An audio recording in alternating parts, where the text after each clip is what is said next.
Something I think over time we've become a little bit disconnected with nature in general, and particularly with underwater life all right underneath our noses, and especially for coastal communities in Scotland. It's a really important part of our culture and our heritage. I think our main purpose is to get as many people as possible to be connected and care about the sea.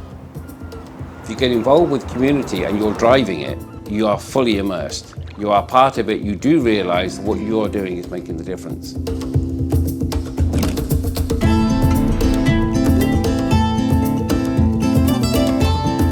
Particularly the way that we're moving in terms of general legislation in Scotland when it comes to the ocean.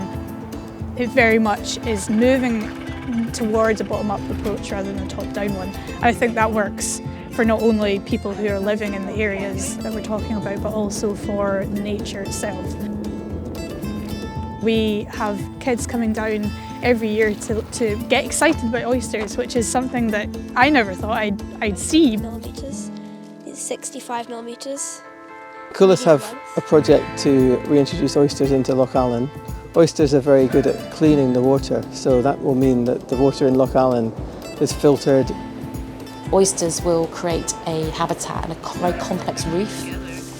If we get the process right and the reef becomes functioning and big enough, what we want to see is almost like a nursery habitat for all the species that live in the loch, and then we see abundance and variety come from that. The ones that we put out in 2022, which is our first cohort, are now about 73 grams, and they're big enough now to reproduce. We have this idea that if we can share the knowledge that we're gaining throughout the whole community, then that builds like appreciation, and then, people want to get involved and help, basically. Somewhere to live and sustain themselves. Everybody thinks you've got to be an ologist or a specialist or whatever to get involved with environmental issues. But in fact, everybody has something to give. The actual technical stuff is down to technicians, but the willingness to care is changing human behaviour. When I look to the future, it's quite difficult to not be somewhat concerned. What I use as an antidote to that is the work of the coastal communities.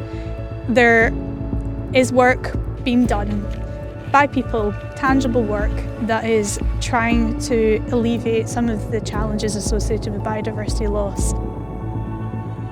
By empowering the communities to take action themselves rather than it being a decision made in some office somewhere.